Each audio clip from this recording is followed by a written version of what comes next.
Good evening, and welcome to the first installment of How Do You Solve a Problem Like Mikado, co-presented by Intermountain Opera Bozeman and the Bozeman Public Library. My name is Michael Sager, and I am the Artistic Director of Intermountain Opera Bozeman.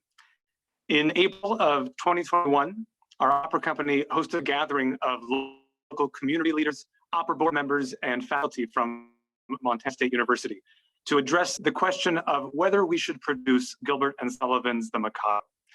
I'm proud that everyone at that meeting came to the same conclusion. Gilbert and Sullivan's original 1885 comic opera was no longer fit for public consumption. Between its misrepresentation of Japanese culture, the appropriation of, quote, Japanese music, and centuries of white performers portraying negative stereotypes in yellowface, we all agreed the Mikado was too problematic to present on today's opera stages.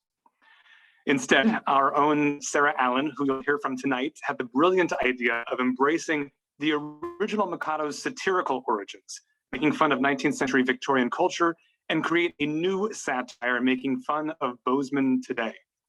The result is the Montana Mikado, which Intermountain Opera Bozeman will present at the Ellen Theater on February 4th through the 6th and 11th through the 13th.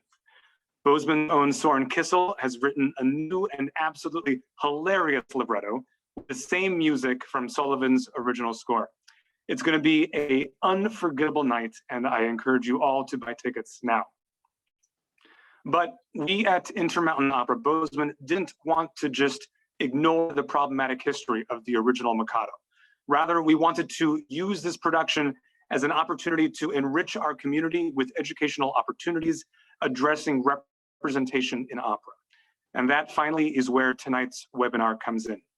Sarah Allen has crafted this series to help us all appreciate the biases, stereotypes, and discrimination that are part of the original Mikado and that sadly are still a part of our society today. Sarah is an assistant professor in the Department of Family Life and Human Development at Southern Utah University. Over the past 20 years, her research and teaching have centered on diversity training along with individual, family, and community health and well-being. She is on the board of numerous arts organizations, including Intermountain Opera Bozeman, and has a passion for the arts and its capacity to positively transform individuals and institutions. We are also joined by tonight's special guest and my friend, Maestro Dean Williamson. Dean is the music director of Nashville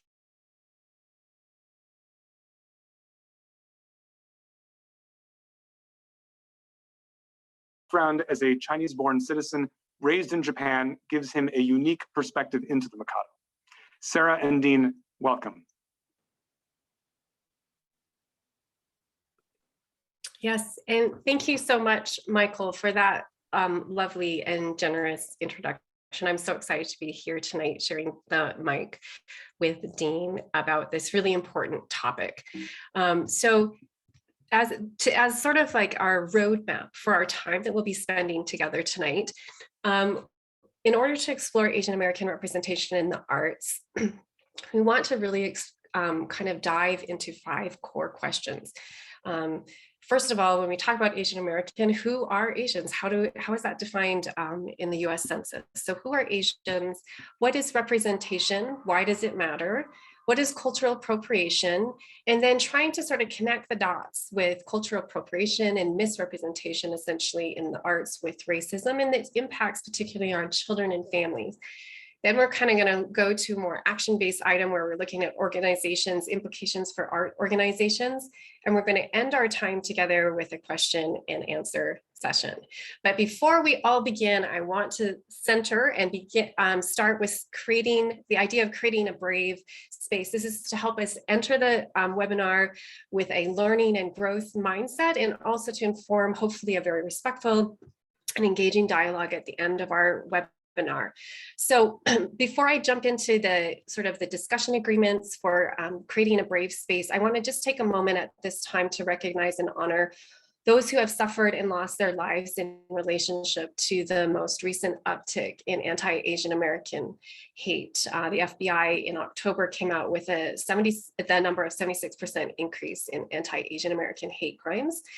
And just want to recognize and honor all those who have suffered in relation to that. I also want to extend my gratitude to all the amazing scholars out there who are currently producing cutting edge research in this discipline and in this field. So throughout my webinar, you'll see little brackets with citations to a number of references and resources, of which will be provided at the end of this webinar series. This is not an exhaustive list, but it is representative of some of my colleagues who are creating tier 1 research in the National Council on Family Relations and the Society for Research in Child Development on these issues.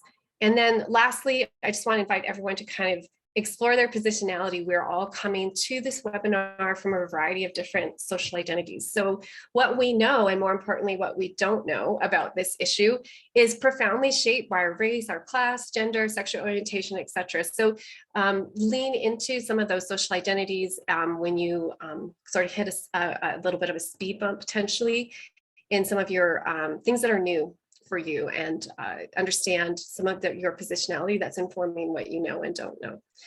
All right, so when our first stop on the roadmap is creating a brave space. And this is really, when we talk about race, often people panic.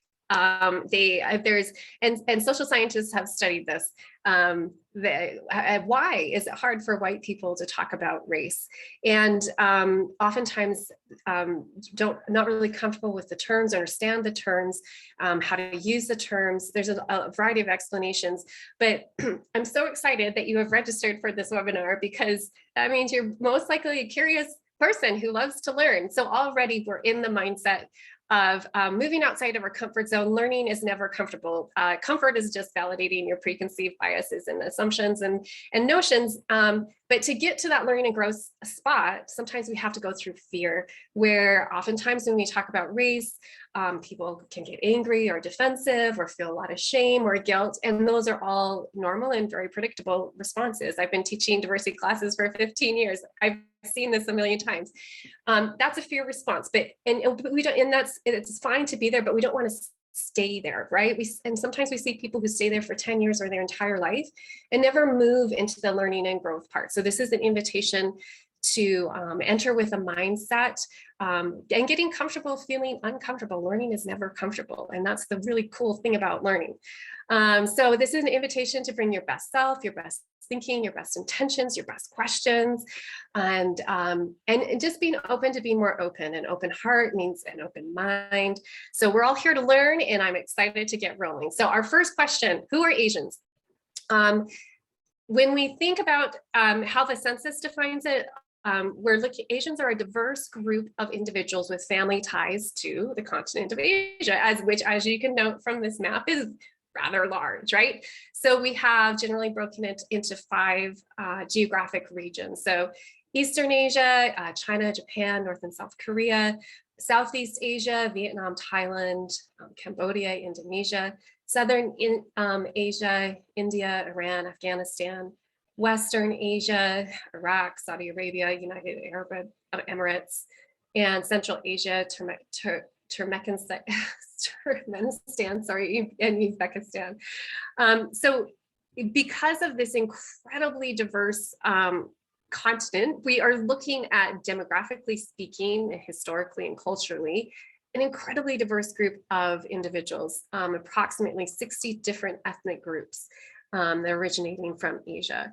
And so that means we have incredibly unique experiences. So we can't just have this sort of monolithic or stereotypical representation of what it means to be Asian in the United States, because of this tremendous diversity in culture and language and history, socio-political context, economic conditions, etc. So incredibly diverse. When we look at the majority of Asian immigrants in the United States come from 3 geographic regions. And over here on this side, you can see sort of the numerical distribution here of the 6 sort of top groups based on population density. So Chinese, Indian, Filipino, Vietnamese, Korean, and Japanese. And those are just the top, but there's a tremendous diversity in the United States. So overall, we're looking at about 23 million people, about 6% of the US population, and concentrated often in these large urban cities. And interestingly enough, since we're in Montana, nearly half of all Asians live in the West. So Intermountain Opera is serving the Intermountain region, and half of Asians are living in that area and represent about 1% of the population. Okay, so now is the time to check in with Dean, just to tell us a little bit about your story. Hi, everybody. Is my camera on? Yes. Great. Okay, good. I'm a mutt, and I think my mother was half Chinese, quarter Filipino, and quarter English. I was born in Taiwan. My father was Scottish and German, blonde hair, blue eyed, and I think because my grandfather, my mom's grandfather, came over from Scotland, apparently had curly blonde hair, blue eyes, married a Chinese woman. Their son was my grandfather. And then my mom's mother was half Chinese, half Filipino. So that was all mixed up. And then my dad was blonde hair, blue eyes. So we know that the blonde hair, blue eye gene is recessive by 25%. So when my sister and I were born, we were both towhead blondes. And I always tell this joke, and I'm military CIA. I grew up overseas in the Far East. And during the Vietnam War, my mom would be on the base with us kids, and they always thought she was the nanny, the maid, taking care of the kids. She says, no, these are my kids, just because we were blonde and she looked very Chinese. I lived for 12 years in Japan, 8 years in Tokyo, and 4 years in Okinawa. In Tokyo, we were in a suburb of Tachikawa. There's a big Air Force base there in Nakashima.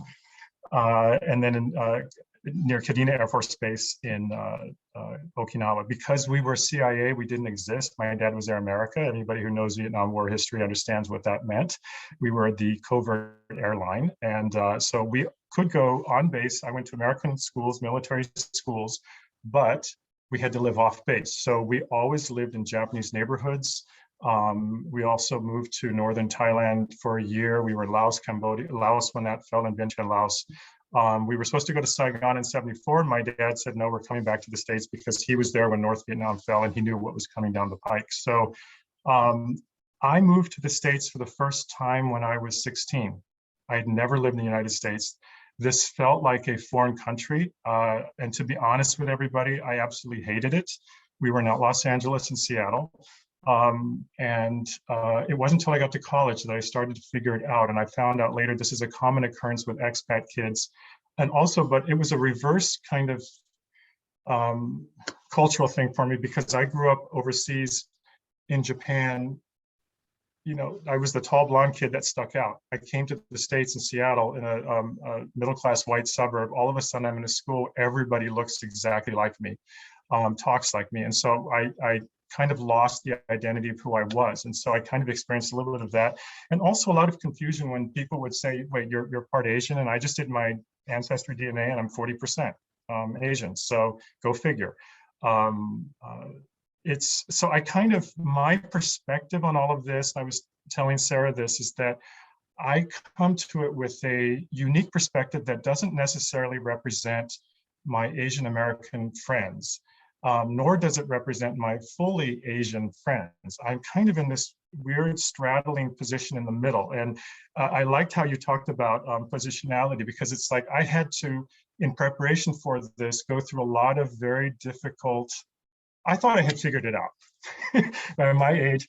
And I really started to, I made a point, I said, I'm going to call a lot of my Asian friends and my Asian American friends who are in opera administrations, and I'm going to talk about this and just have conversations with them. So I did that over the last few weeks, and I went through an interesting journey where I kind of got mad a little bit in a while, and I thought, well, darn it, I thought I'd figured this out. I thought I had everything in a little box, and I don't.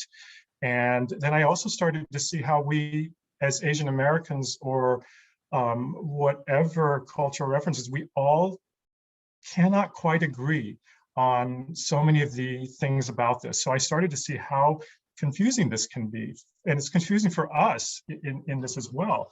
And I think a lot of it comes from perspective. So a lot of the issues that we'll talk about, for example, with Mikado, if you are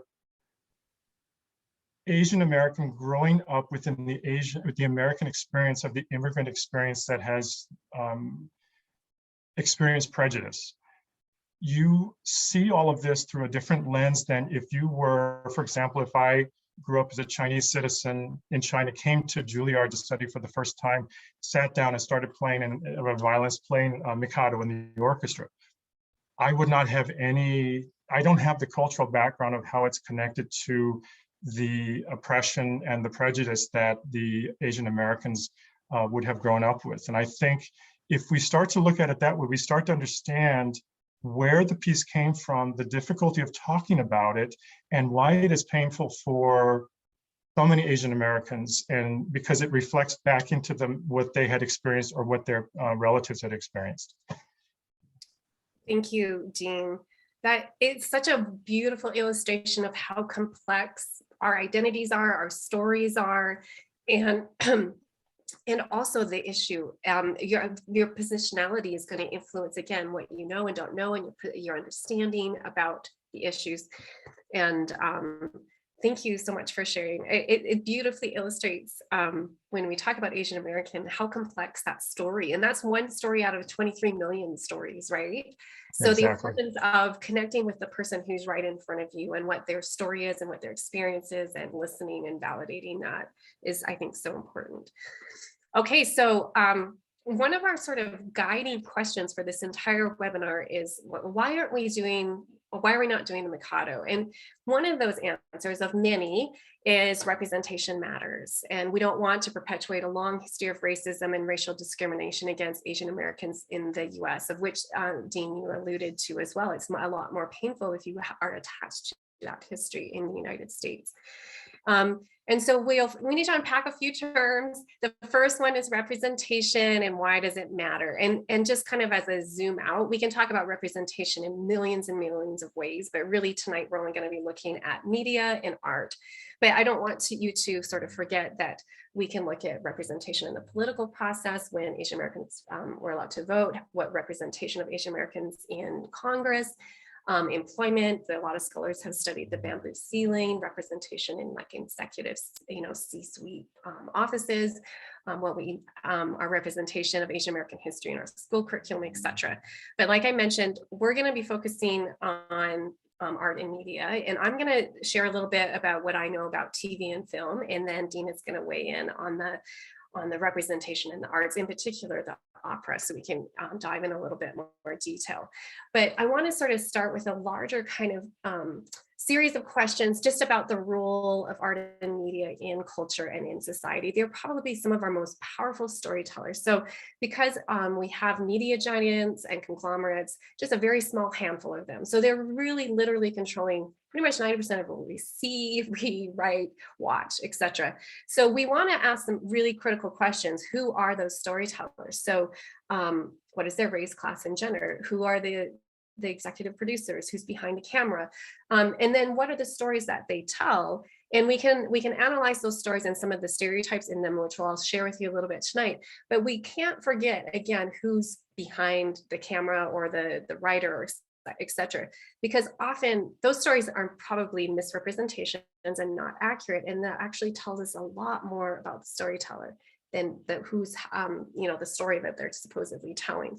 So again, an invitation to sort of critically consume and engage with these stories, these sort of dominant narratives or tropes. And Dr. Pan has written about Asian American representation in film in particular, and is citing a study by the USC School of Communication. And they found a very low representation, essentially. So 1 out of 20 speaking roles go to Asians. So that's half of 1%. And then 1% of lead roles in films go to Asians. And so again, if we look at the demographics, 6% of the population is not proportionate to the population. So underrepresented, and the types of stereotypes we typically see in TV and film kind of fall into these categories: perpetual foreigner, model minority, dragon lady, lotus blossom, China doll, and I'll explain all of these in just a brief moment, yellow peril, and sidekick. So before I just provide some brief examples of those, I want to encourage you to watch this amazing TED Talk by Chimamanda Adichie that she talks about the danger of a single story. And essentially all of these sort of representations I just brought up are a single story about what it means to be Asian American in the United States. And she makes the argument that the single story creates stereotypes. And the problem with stereotypes is not that they're untrue, but that they're incomplete. They make the one story become the only story. And that has profound implications of which we'll kind of look at a little bit later. But just to kind of, I'm going to try and give you a couple examples, and then we're going to jump into art. But the idea of a perpetual foreigner, Thinkor has looked at South Asian representation. And of course, this is the one that always comes to the top, sort of always being in the service industry, a store clerk or a cab driver. We also then see model minority a lot. So high achieving student, highly educated, STEM field, engineers, PhD scientists, professors, doctors. And I know some of you are thinking, hey, that's not a bad stereotype to have. I would take that. But the problem is, there's a coin here. And on this side of the coin, we have sort of the perpetual foreigner. And then this side, we have the model minority. And the problem is the coin itself, which is that single unidimensional sort of story about a person. So we all, as Walt Whitman says, contain multitudes, right? And so if we're just only represented all the time in this one way, it doesn't allow a lot for our construction of our authentic sort of self-identity. So these ones have a lot to do with hypersexualization and fetishization of Asian American women. And there's sort of couple different ways that happens. One is this sort of aggressive, dominant, sort of mysterious woman who uses her exotic charms in order to gain dominance. We see this, I'm just giving examples from old and current or contemporary film. Lotus Flower is this hypersexualization, but in the submissive, sort of exotic sort of role that the docile, weak, fragile infantilizes and hypersexualizes Asian American women. And there have been studies, this one here cited at the bottom, that these types of images in the media make Asian American women vulnerable targets of sexual assault and racialized gender violence. And we just have to look to last year, the mass shooting in the Atlanta spas to see some ways that those dots are connecting. This is more generic, yellow peril, Asians as sort of threats to the physical and cultural health of the white dominant US society and to be feared. So these are different, and the last one is the sidekick. So again, of those speaking roles, how many of those were lead essentially roles? And there's lots of examples of occupying sort of that sidekick, so not a lead thing. So this is kind of part of a long history of whitewashing, and Michael alluded to that in our introduction, the practice of casting white actors in roles that were initially designed to be people of color while overlooking actors of color who are underrepresented in movies and TV. So relatedly is Yellowface, casting white actors in caricatured Asian roles. And so there's a long history, a lot of films in the 30s. Here's just a couple examples of what that looked like. And into the 40s and 60s. And like I mentioned earlier, we still have some things in contemporary film as well. So when we think about where we are today, thankfully, we have made a little bit of progress. The more Asian American writers and directors and actors we have that are centering their experience, the more likely we're going to have these more complex, nuanced characters that are moving beyond just that single story or unidimensional representation. And so we have also have a couple all Asian cast, the Joy Luck Club, Crazy Rich Asians, and as well as just last fall, the first Asian superhero protagonist. So there is some progress, but that doesn't dismiss that long history, and we still see contemporary versions of all those various stereotypes. And so there's lots of ways to answer this question, why does representation matter? But I think the most important one, I love this quote by Marian Wright Edelman, which is, you cannot be what you don't see. So we think from a child development perspective, these little kiddos that are marinating in all these images and stories and tropes in TV and film and they're percolating down into sort of this internalized story of who they are, what their worth is, how they're perceived by the dominant culture. And they can have implications for racial identity formation and mental health, and even just your conceptualization of what is possible for you in your future. So Now, what does this look like in the arts and opera in particular? Here's a couple posters of the Mikado, but I'm going to turn the time over to Dean again to share with us a little bit more about what this looks like in the world of opera. It's a very tricky question because, and I know the Asian Opera Alliance has very intelligently discussed this. When one is casting, if I'm going to do, for example, Madame Butterfly, do I look for only Asian singers for the Asian roles? Do I have to look for only Asian singers? And then what does that do for the Asian singer who also can sing everything else? So this is the conundrum where we're at now. And it's again, it comes back to the American immigrant experience, which colors all of this. So do I want to do cross-cultural casting? Can I do that? And then I have to then deal with again, the whitewashing of the roles, because now I may put a different kind of soprano in from a different racial background. The friends of mine that you can see, even it's difficult to try to figure out how to explain this. When I was first starting out in the business, one of the things I did originally was I founded and started the Seattle Young Artist Program. And I think it reflected who I was, being kind of a Eurasian, as it were, or a mutt. All my friends that I grew up in the Far East we were all kids of Black, white, Hispanic men married to Japanese, Korean, Chinese, Vietnamese women. So I still say I can spot a Eurasian across the room, a mile away at a party or something. And so when I think that colors how I see the world. So I saw this in how I cast in the beginning. And I only describe this because this is kind of what goes through a lot of general and artistic directors' minds when they say, okay, I'm going to cast next season. You have 500 singers come to you and audition in person. Do I pick the best voice for the role, the best actor for a certain heavily acted type?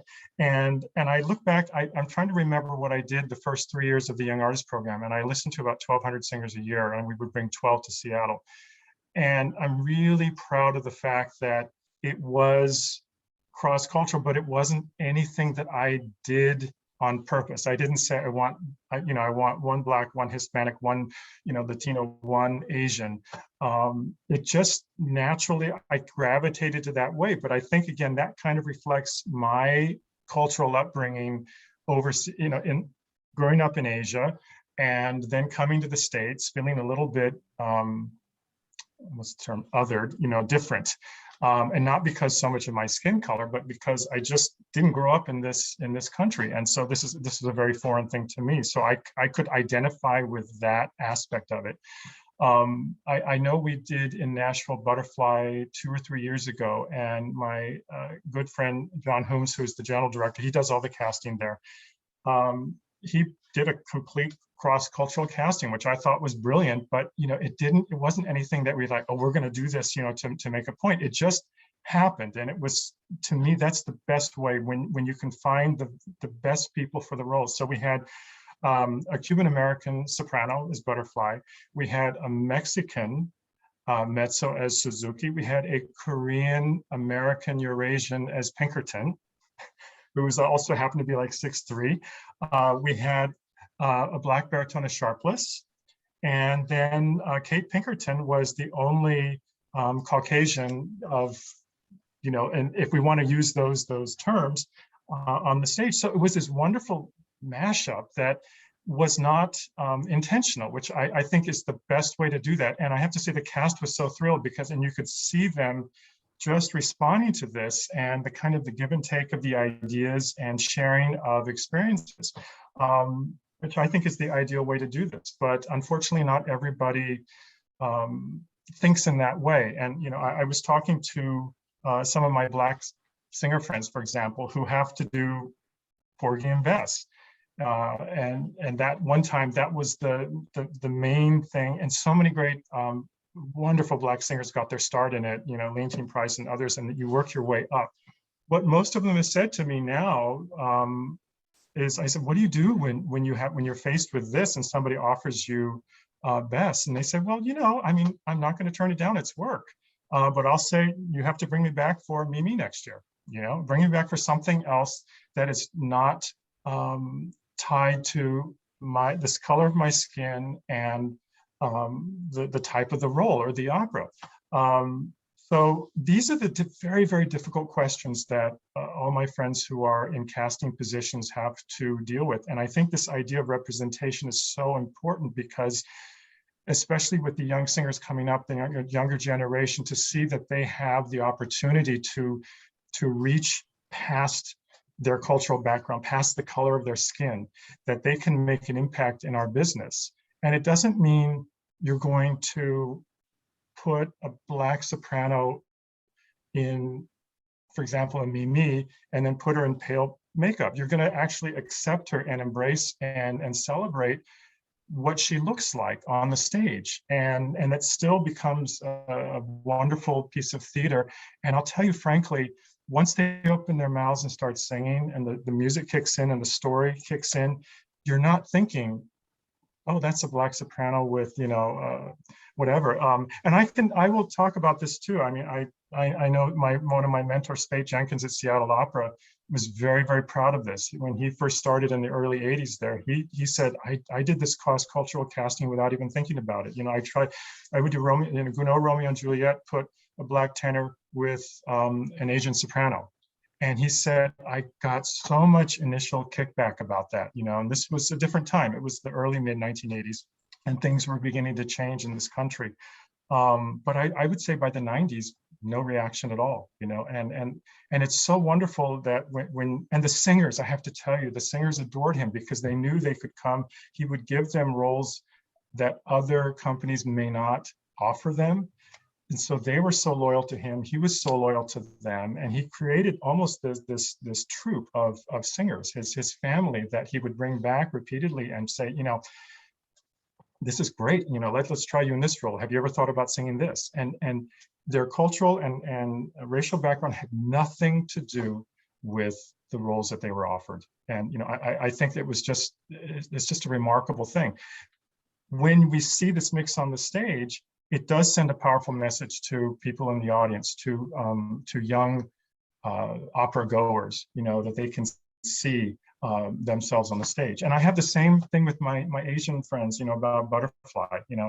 It's like they're like, I don't want to, sure, I'm Japanese American or I'm Chinese. First off, especially the Chinese American ones, to say, but I'm Chinese. I'm hired to do a Japanese role. That's not the same. In getting back to your mentioning about how huge this community is as Asians, we're not one monolithic block.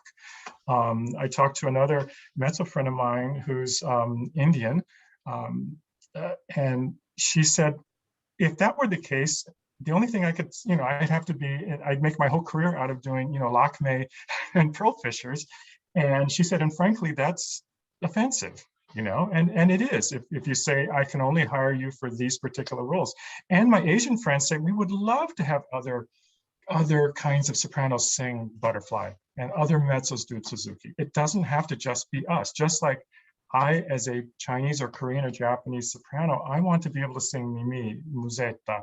I want to do, Violetta, Traviata, and so, let us all just mix it up. And to me, I love that idea because that's what our American society is. We're this wonderful mix, just like some of the South American, like, Brazil especially, which is such a wonderful mix of so many immigrants that have come to that country over the years. And we are too, and I think if we can embrace this in the arts on stage, it sends a powerful message to the community and to the art. And it's gradual little shifts and changes, in my time, I've seen so much change in that good way happen in the arts.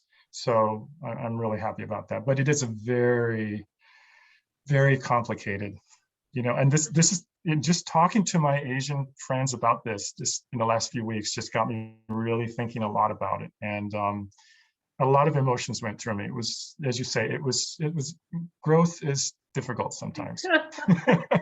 Learning and growth is not comfortable, generally speaking, but it's good. That's where all the magic happens. So that's where we like to be. Thank you so much for sharing. It beautifully illustrates, the importance of representation. Like if we have young artists coming up and they can see themselves on the stage with all these possibilities, that's such a powerful, powerful message.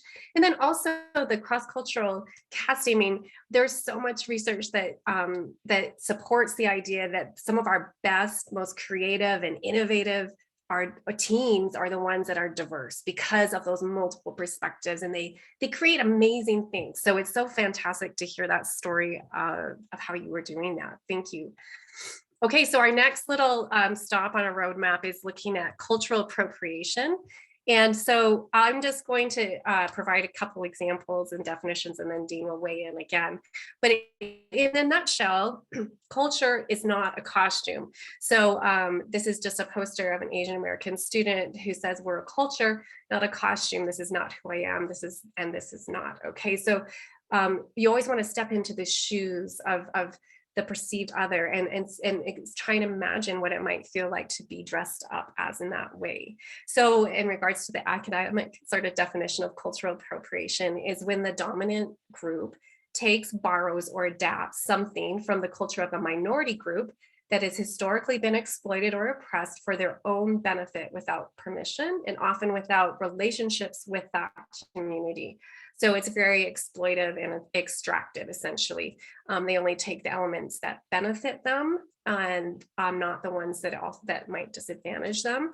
And they're often taken outside the original cultural context, and involves a lack of understanding of and appreciation for the socio-historical context. This is not an equal exchange because of these huge power imbalances, and is often a byproduct of colonization and oppression. So when we look at cultural appropriation in the arts, these are just a couple images from the Mikado that are sort of textbook examples of cultural appropriation. And so I would love to hear a little bit more from you, Dean, about some of your thoughts about cultural appropriation in the Mikado. Cultural appropriation is a very slippery slope, and even amongst my colleagues, we all can't agree where the line is. As I was talking with Sarah earlier to prepare for this last week, for me, I jokingly call it the ick factor. If something feels icky to me, if something feels uncomfortable, even if I don't know why, if something seems slightly in bad taste, satire, irony is great, but if it seems to be making fun of another culture or has connections to it, I think that's the tricky slope right there you have to be careful of. One thing that I think a lot of my musician friends and art and singer friends, we feel about this is that cultural appropriation for us, especially Asians, is that first off, I want to say we want the culture to be appreciated. So when you look at, for example, the Met Museum Gala, the costume gala in New York every year, and the one year I think they had the thing about Chinese, the theme was Chinese influence or a certain dynasty or whatever. And I think a few people took offense at that, thinking, okay, you're going to have an Italian designer or a non-Chinese designer taking on these ideas, these tropes, these themes. What right do they have to do that? But in talking to a lot of my friends, they were like, well, that's not so bad if it's done well. And I think that's the key. And I said, well, then I would ask them, what does it mean to you that if it's done well? They said, if it's done with enough research, if it's done with respect, and if it's done with an attempt to at least go beyond just scratching the surface, to look Chinese, to sound Japanese or whatever. And I think that for me, when we did this conversion from the Mikado, it was very easy actually on my part for the music, and with Michael too. We could basically agree on there were very few segments of music that are what I call faux Japanese, or kind of Japanese, but not really done well. So those were easy to just snip out. And by removing all of those little references, then basically you could transfer the whole thing into Montana very easily. And that was the other thing that I found very strange. I love Arthur Sullivan's music. It's so beautifully done. But he'd already written apparently Act One before he even thought about this whole Japanese idea of putting the stuff in with the exhibit that was going on in London. So to me, in my nerdy musician ears, I'm hearing basically just, it's like somebody taking a big paintbrush and going boom, boom, and that's it.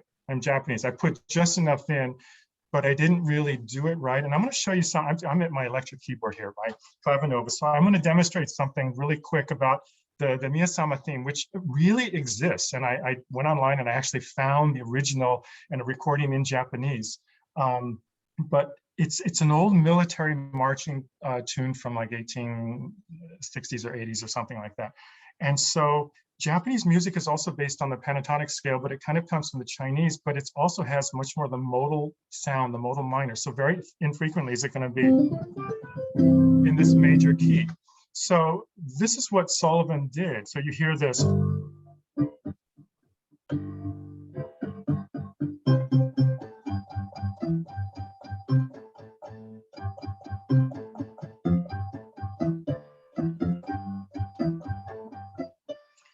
And then he goes back like that, which to me is like, that's not Japanese at all. And so when I found the original, this is what it sounds like, if I can remember it.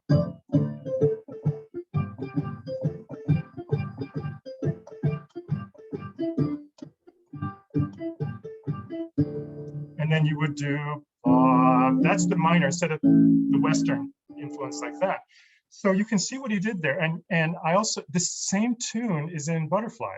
And you can show you where, to me, I take no offense at what Butterfly does. It's not because I'm married to an Italian and we have a house in Italy and I live in Italy. And, you know, it's not that. It's that what Puccini did was so respectful because, and I hope all of you have the chance, if you do go to Lucca, near Pisa in Italy, Puccini's hometown, there are 3 Puccini museums. The main one, his birth house, is you'll see the grand piano that he wrote Turandot on, and it's amazing.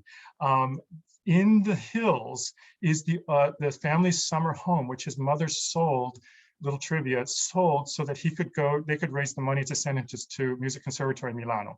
So he bought it back when he became rich. In the house is the little beat up upright piano. It's like something you'd find in your grandmother's basement after 40 years that he wrote Marama Butterfly on. And they actually let me play it, you know, so I did because I knew his fingers would have touched those keys. Nearby in a glass case, and this is what is so crucial about Butterfly, you will see the Thomas Edison record player, the old gramophone that he wrote Thomas Edison and got one of the record players. And then he ordered, and they have the records there, he ordered records of Japanese, done by musicologists, of Japanese folk tunes and music. And he played those records repeatedly and listened and studied the music. He did his homework. And when this tune, it's in the same minor mode, in the minor key, you know, that, so he treats it very respectfully and he inserts it seamlessly throughout. There's this Japanese theme throughout the entire opera. And so he mixes his own harmonic language with that of the Japanese folk tune of the story that he was trying to convince. Another little thing about that, it shows you how complicated this actual story. He saw it first in New York. It was a David Belasco play. So this is why the story of Butterfly is difficult, as also from cultural appropriation, because it was done as a melodrama in English in a play on Broadway in New York. Puccini came over not speaking a word of English, saw the play, thought, oh my God, this would make a great opera, then called his librettists in Italy. They translated it to Italian, then they reduced it down to make, so it's already like 2 or 3 times removed from the Japanese quote unquote experience. But I respect what Puccini did in terms of finding universality of the story, and also in a very intelligent way and sensitive way using the music. Whereas in Gilbert and Sullivan in the Mikado, it's almost like an afterthought because they needed to set it in a foreign country. Verdi did the same with Un Ballo, because it was talking about, the censors came after him. It's like, you can't put a monarch on stage. It was in Naples, and Naples ruled by the king, monarch, and the queen. So you can't put a king on stage and have him killed. So he said, okay, we'll put it back in Sweden. No, you can't do that. So he put it in Boston. That's why Umbalo said in Boston. So it was the same kind of, we're going to escape the censors because we're making fun of a situation politically in our country. Verdi just went to America, to Pilgrims, colonial time in Boston. So there's a precedent of what Gilbert and Sullivan did by trying to do this thing, but there's still a lot of question why he did Japan, whether it came from the exhibit or not. So, but you can see cultural appropriation, there's a fine line, and certainly a lot of my colleagues will disagree with me, say, no, it's totally offensive. You cannot do butterfly, you can't do this, you can't do that.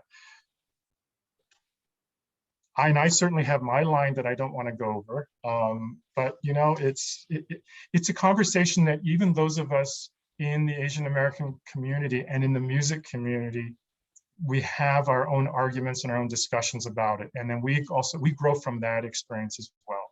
I talked to the Caucasian non-Asian stage director friend of mine, and she just had to do the Charlie Parker opera. And so she says, here I'm a white woman and I'm talking to a Black tenor about Charlie Parker's life. She said, I was so uncomfortable in this until we started having discussions. And I could talk to the tenor about his experience of being Black in American society.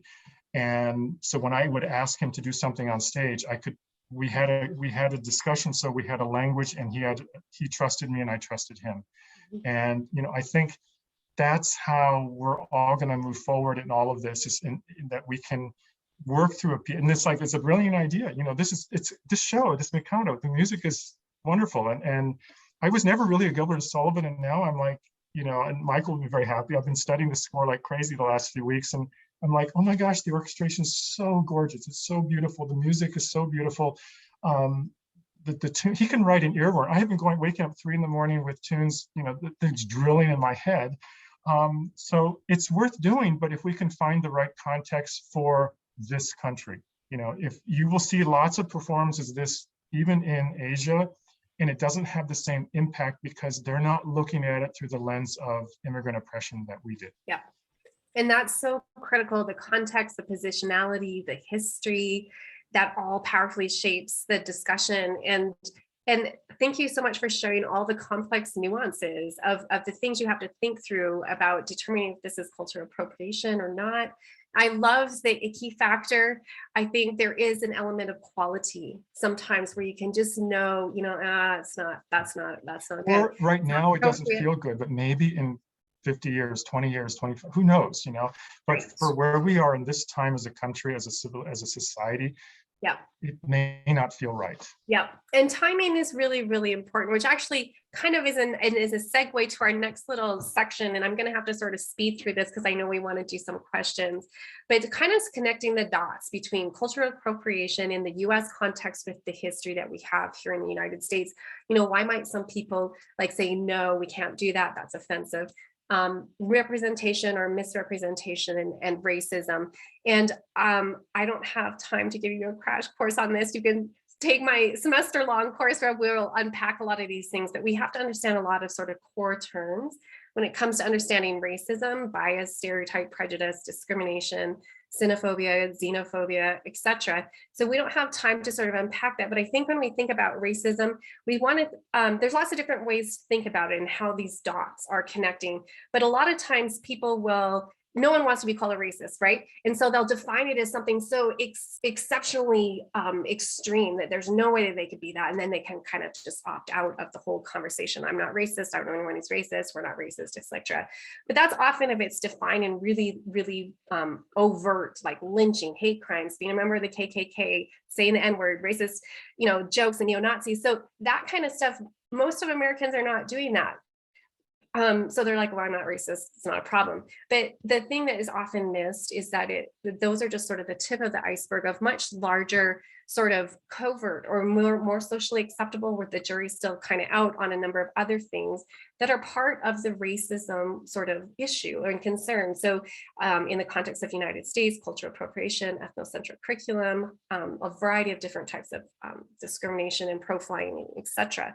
So the point is that the very top part of the pyramid or the iceberg is very extreme, but it's all fueled by a lot of these things down at the bottom, which is where things like misrepresentation, cultural appropriation, microaggressions, discrimination, prejudice, bias. That's where that all lives, is down there, which is very alive and well. And so the goal is to transform some of that. And in order to do that, we need to have a sort of a working knowledge about what racism is. And often it's sort of defined as this interpersonal thing. So these bigotry or biases between two individuals with words and action. And you're like, well, I don't do that. So, but that's only 25% of the equation. There's 75% is involved here. Those internalized parts, that's where media really is playing a powerful role in shaping our sort of implicit biases that are driving discrimination and prejudice, etc. And then the institutional is where like the arts organizations will live, like they're casting and hiring decisions. But that institution in particular would be interacting with other institutions like housing or education or health or criminal justice system. And those would be working together to create these systemic racial inequalities. So that's kind of in a nutshell, and it's very, very quick.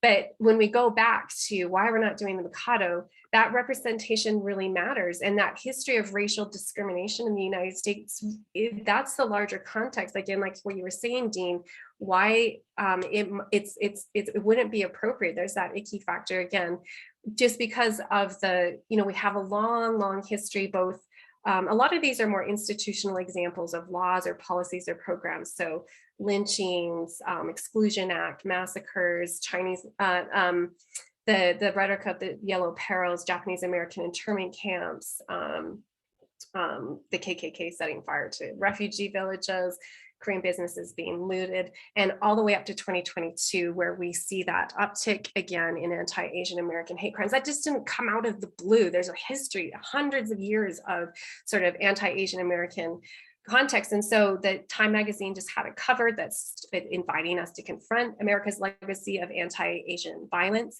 And you couldn't open up a news article without seeing a story of really horrific assaults or attacks or microaggressions essentially against the Asian American community in the last 2 years. Again, the mass shooting in FedEx and the mass shooting in the Atlanta spas. So these are really sobering statistics. A third of Asian Americans fear threats. The majority of Asian American businesses have been negatively impacted by the pandemic due to this rise in anti-Asian American hate. And so some scholars, most recently, Yip has really made the argument that we needed to be flattening two curves, not only the COVID pandemic, but racism, in that we have seen these sort of surges in March of 2020, media reports of physical attacks, verbal attacks, vandalism, and again in 2021. And so again, this is that context. Why would we do the Mikado in that context, right? In that history.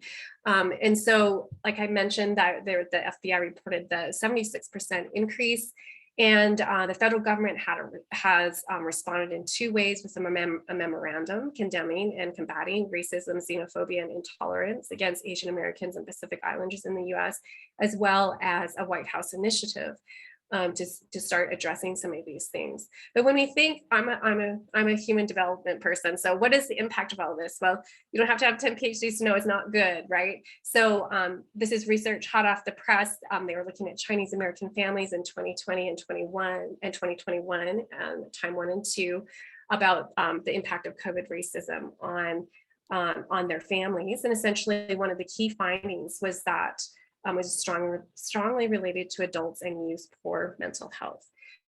So long story short, I know we're kind of running a little bit short on time. These have an impact, right? And so when we think about, here's lots of research related to depression, anxiety disorders, drug and alcohol use, chronic health problems, etc. So there's that psychological and mental health impact, social and financial impact, community impact. So a lot of that research was looking at, have I personally experienced, and then which about half of Chinese American families had, and about 80% of them had had then also witnessed it in addition. So even if it doesn't happen to you personally, the harassment, knowing it can happen to you can make you feel on edge and unsafe.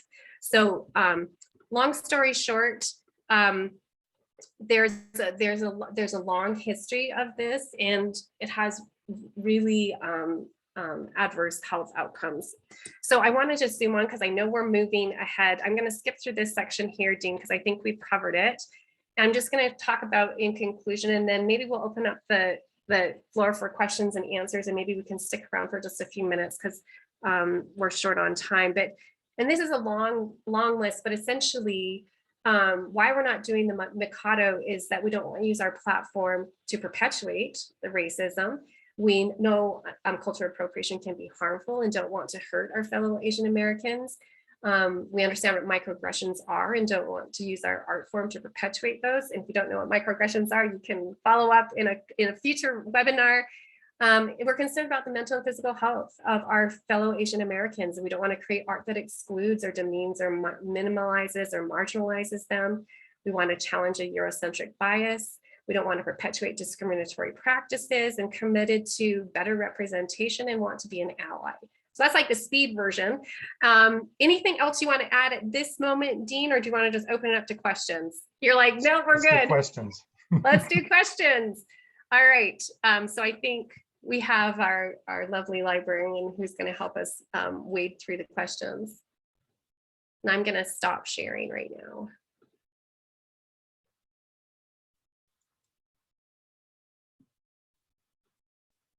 Oh, Corey, I think you're muted. Oh, thank you. Sorry. I just said that was a fantastic presentation. Thank you so much. There's a question and answer box for all participants. If you have any questions, we have a couple comments that came through about ways that Asians can be portrayed in TV and cinema, like martial arts heroes can be common. And then another comment about Mimi or Musetta cast by talent and voice over racial profile. And the comment says, opera, drama, and cinema all demand a corollary of the principle of suspension of disbelief. The audience just goes with it. So, and then one more comment about Mozart and Beethoven creating great music, appropriating Turkish culture, but not being objected, but also being problematic. So nobody's asked any questions, just a few comments that pertain to the discussion. Did you want to address any of those comments, Dean? I don't know if you can see them. Let me pull them up. I certainly can't address some of these more specific music ones. Yeah, in terms of the casting, it really would be wonderful, you know, if we could get to that point where we could honestly say everything is completely done, talent and voice. And, you know, that's why in the symphony casting, they do what we call the blind screen auditions. You don't know, you can't see the instrumentalist, and it's literally behind a screen on stage. And there's a committee of players from the orchestra who decide. And so you don't know, you can't even look at their resume until they pop out. You pick the one you want and they come out after they've gotten the job.